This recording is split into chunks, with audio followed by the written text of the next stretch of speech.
আসসালামু আলাইকুম। Hello viewers, কেমন আছেন? আশা করি ভালো আছেন। আমিও আপনাদের ভালো আছি, আলহামদুলিল্লাহ। আজকে আমি তেলে ভাজা কেক বানানোর রেসিপি দেখাবো। তার জন্য এখানে আমি 4 টেবিল চামচ চিনি নিয়েছি। চিনিটা এখন দিয়ে দিচ্ছি।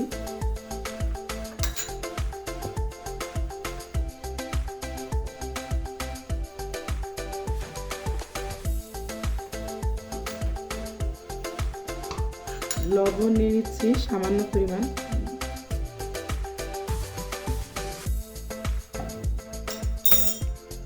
আর ডিম নিয়ে নিচ্ছি একটা, আপনারা একটাও দিতে পারেন, দুইটাও দিতে পারেন। আমি এখানে একটা ডিম দিব, যেহেতু আমি 1 কাপ ময়দা নিচ্ছি, এজন্য আমার একটা ডিমই এখানে হবে। আপনারা চাইলে বাড়িয়ে কমে নিতে পারেন।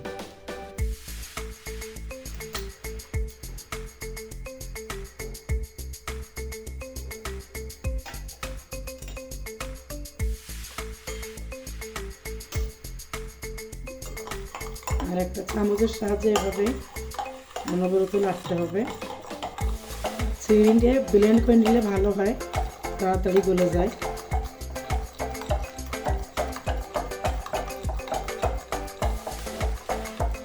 ডিমটা খুব সাবধানে ভাঙিয়ে নিতে হবে, কারণ ডিমের খোসা করলে ভালো লাগবে না। আমার এখানে অলরেডি 2টা খোসা পড়ে গেছে, আমি উঠাই নিলাম।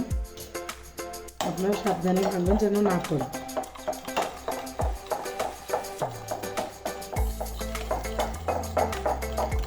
খুব সুন্দরভাবে চিনিটা যেন ডিমের সঙ্গে গলে যায়, এই জন্য অনবরত লাগতে হবে।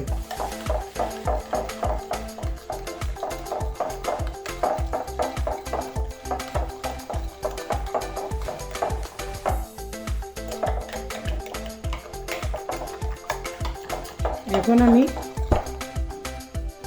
দিয়ে দিচ্ছি 1 কাপ ময়দা।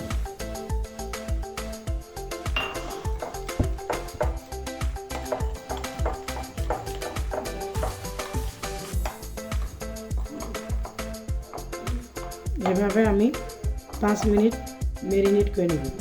এখন আমি দিব তেল।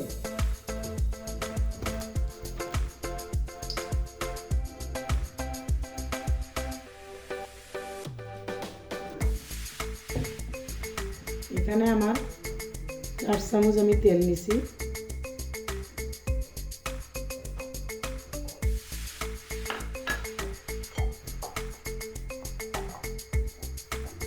এখানে পানি দেওয়া যাবে না,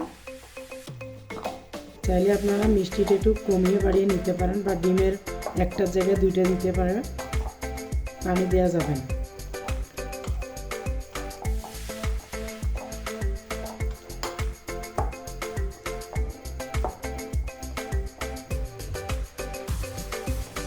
এখন দিব বেকিং পাউডার।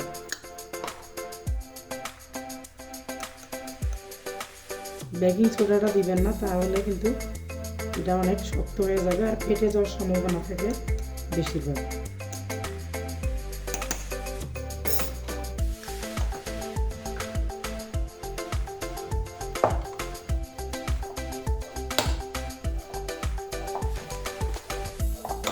খুব সুন্দরভাবে এভাবে চামচের সাহায্যে এটাকে এইভাবে মাখায় নিতে হবে।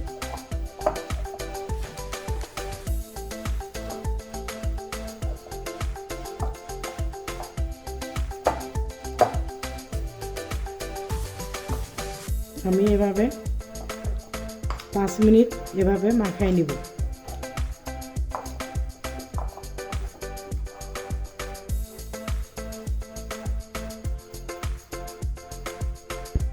আমি 5 মিনিট এভাবে এটাকে সুন্দরভাবে মাখাই নিলাম। এখন আমি এটা রেস্টে রেখে দিব 10 মিনিট।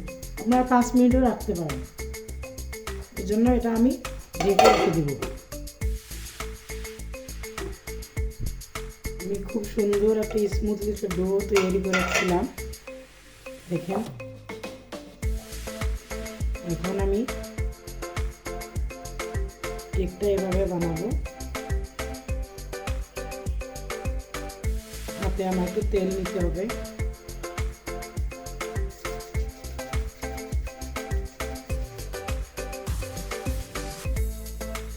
এইভাবে নিতে হবে, এখানে একটা শেপ দিতে হবে।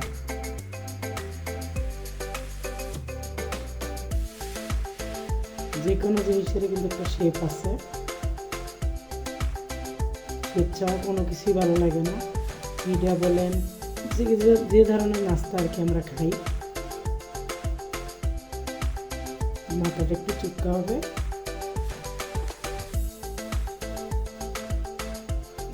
এইভাবে আমি শেপটা দিয়ে দিব সবগুলো। হাতে তেলটা নিলে, যখন আমি তেলটা হাতে নিব তখন কিন্তু এই জিনিসটা আটকে থাকবে না। যখন আমি তেল ছাড়া এটা যখন বানাতে যাব তখন কিন্তু এটা অনেকখানি আটকে থাকবে।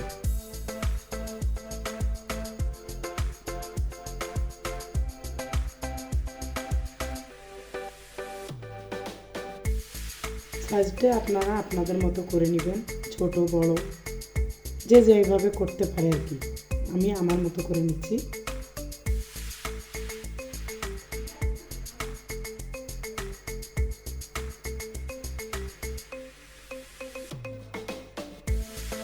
অনেক তেল, ঠিক এভাবে করে নিব। সবগুলো আমি এক সাইজ করে নিব, তারপরে এগুলো তেলের মধ্যে দিয়ে দিব।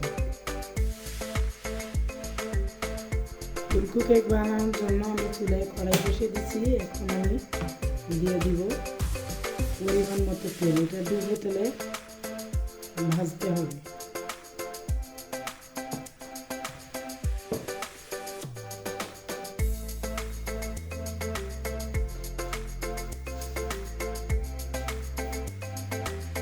তেলটা বেশি গরম করা যাবে না, হালকাভাবে গরম করে নিতে হবে। তারপর এক এক করে আমি এখন দিয়ে দিব।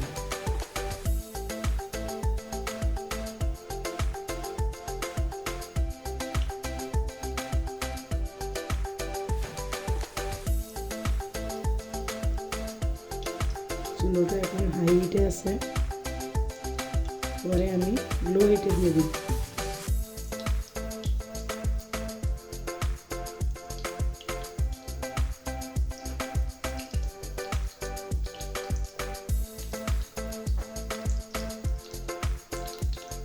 আমি সবগুলো এক এক করে দিয়ে দিচ্ছি, আপনারা আমার সঙ্গেই থাকুন। এখন শীতের সময় যে নাস্তায় আমরা বানাই না কেন সবই ভালো লাগে খেতে।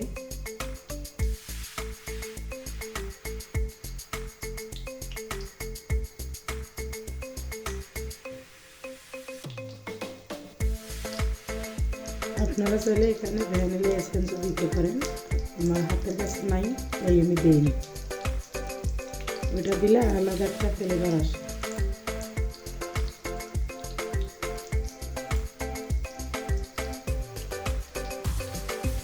আমি যেরকম করে বানাইলাম আপনারা চাইলে সাইজগুলো ছোট বড় করে নিতে পারেন। আমি আমার মতো করে নিলাম।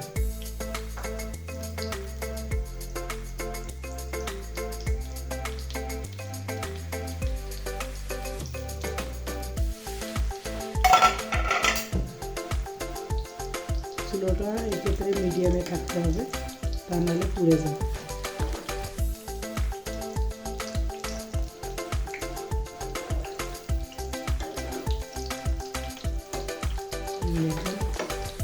এখানে দুইটা একদম লাল হয়ে গেছে, এত কড়া ভাজা দেওয়া যাবে না, এই জন্য চুলোটা একদম লোতে দিতে হবে। আমি এভাবে সবগুলো তেলে ভেজে নেব। তেলে ভাজা কেক আমার হয়ে গেছে, আমি আর 2-1 মিনিট একটু নেড়ে ছেড়ে নেব, যাতে কালারটা পারফেক্ট আসে। দেখেন অনেক ফুলে গেছে আর অনেকগুলো কিন্তু ফেটেও গেছে। কালারটা চলে আসবে, পরে আমি এটা চুলো থেকে নামিয়ে নেব।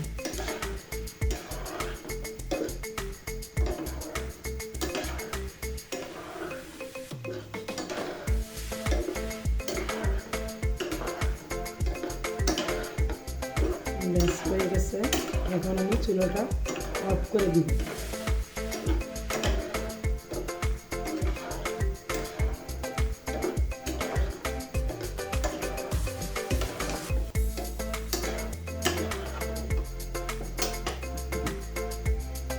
আমি একটা ছাঁকনির সাহায্যে সবগুলো উঠে নিই।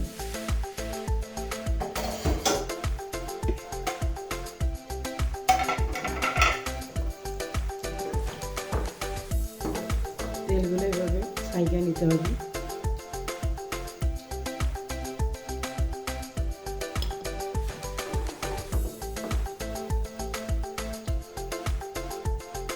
এই রেসিপিটা বিকালের নাস্তা বা সকালের নাস্তা যে কোনো সময় এটা খাওয়া যাবে। বিশেষ করে বিকালে চার সঙ্গে এই নাস্তাটা খুবই ভালো লাগে। সবগুলো উঠে নিলাম।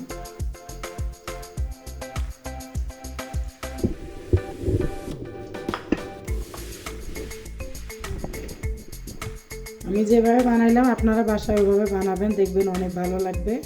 আর ভালো লাগলে আমার চ্যানেলটা সাবস্ক্রাইব করবেন আর পেজটাকে ফলো দিবেন। ভালো থাকবেন। আল্লাহ হাফেজ।